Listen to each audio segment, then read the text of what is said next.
Hello, hello, and welcome to the final report on the price channel versus the 30-day moving average. The Tigers got 18 points and the Alphas got 22. The Alphas won the point system, but both accounts lost. So let's go look at those numbers. Here is the TD Ameritrade. This is the website. There's his Alphas, as you can see. And we can now go and set and look at the results. What's really cool here at TD Ameritrade's, you can actually go down to specific days or the week or a whole month. So this challenge started on July 6th. So let's start with July 6th. And the results are for the 30-day moving average on the alphas was 18%. There was 18% was for the alphas. And coming down here, our biggest winner was our biggest loser. Our biggest loser was 72% with AON. Now this has a real bad story to it. We got a terrible, terrible fill. I was looking for like 820 and I got filled somewhere around 950. So that really hurt right out the gate. And then the stock just did not go anywhere and it crashed and took us down for 72%. Our biggest winner during this time period was 115% at CVX, which got exited on 11/17, entered on November 3rd. So that's like 14, that's 14 days, 14, 15 days because you guys count the day you're counting. So there you are, what we got there for the alphas on the 30-day moving average. The result was a minus 10% with a $6,500 loss. Now, let's go on now to the Elvis Shift. That happened in November 2nd. On November 2nd, we shift to the Elvis Shift, and we're still in alpha. And in here, we ended up losing $334 and only had a minus 2% loss. The high is still 115 because it exited during the Elvis Shift period. And our biggest loser was now 68% on Yelp, which exited in early November. So the results for the 30-day moving average, even the Elvis shift helped a little bit. That's where you take a 30 ROI and move your stops to the middle of and this being the 30-day moving average, you would move it to the 30-day moving average. And then wait on for the ROI 100. So the Alphas won their point system, but they did not perform. Going on now to the Tigers. Let's get the Tigers on the screen here. And the Tigers,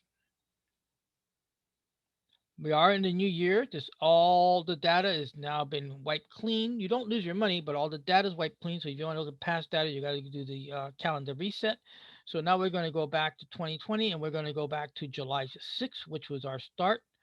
This is the price channel, and results were 18%.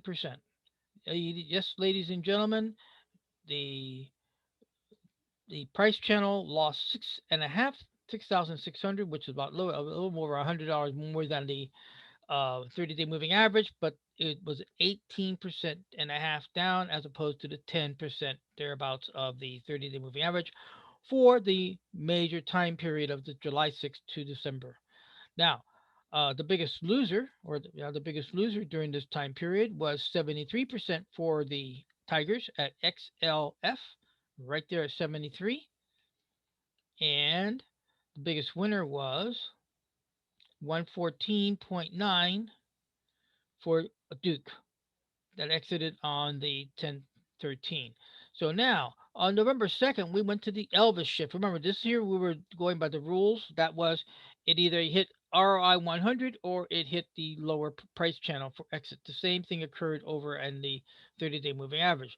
It was waiting for ROI 100 or it got stopped out when the close was below or above the 30-day moving average, depending upon if it was a call or a put. Now, coming down here now to the Elvis shift for the Tigers. Let's see what it did for them. Remember, 18% for the overall 6-month period. But in the Elvis shift, we went to the 30 ROI and we moved it to the from the green price channel to the black price channel, shoring up our position, waiting for the 100 ROI. And results were not the greatest. The Elvis shift did not help price channel. It still came in at a minus 18.9 for the time period with a 26 almost $2,700 loss just for those 2 months alone. So, what is to say about this? What's to say is that these strategies need tweaking or be dumped. Let's go take a look at a chart. I want to go ahead and look at XL. No, I want to go and look at the loser. The biggest loser was XLF. So I want to go look at XLF and XLF. Okay, XLF, and the position was a put, and the entry was on the 15th of October, and it got stopped out on the 9th. So that's what we're going to be examining. Why? Because this strategy in other prior trading operations worked, but failed here during our last 6 months of 2021. Now, in my journey of many trade schools, occasionally, and the first teacher actually brought it up back in 2013 in a March or April lecture, and it was brought up in several other classes going forward in other schools. Being the seminar junkie that I was, I hope to be more reformed this year. And at Online Trading Academy, it was brought up by one instructor, and that was the 3 day bar rule. What the 3 day bar rule meant that we go and look at the entry. So we're going to be looking here at we're going to be looking here at 10:15. So we need 10:15 is our entry. So let me go ahead and find 10:15. Not cooperating very good. Let me see. I need my crosshairs. I think that will be helpful. There we go. Okay, 10:15. Aha, there it is. Our entry was here. This is a put. And I'm glad we're doing the put because we're so focused on the upside, we forget that the puts are just as valuable and just as money worthy. So it was a put and it got triggered here. It got triggered down here at the opening and then crossed up above.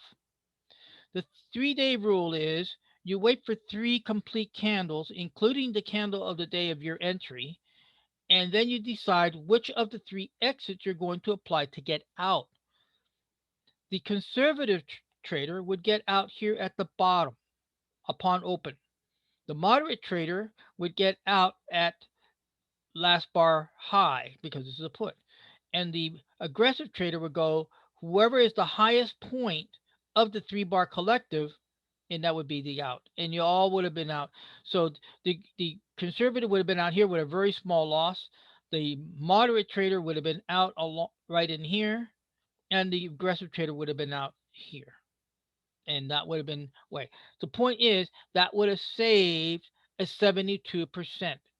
I would estimate that this is somewhere between 5 to 15% on the option loss. So that is a critical point to increase or enhance this trading. Will we be coming back to this? No. That is going to be the next video that's going to be coming up, and that is what is the plan and the challenge for 2021. So with that is we're going to conclude the report for the challenge of the price channel versus the 30-day moving average, where Tigers 18, Alphas 22. Alphas won the point system, but they lost in performance. And performance, ladies and gentlemen, is all that counts. The extra dollar in your bank is much more valuable than the dollar in someone else's bank. So, with that said, we'll go on now to conclude the final report and then come up with the video for what are we going to do for 2021. And with that, we'll catch you on the next one. Thank you and bye bye.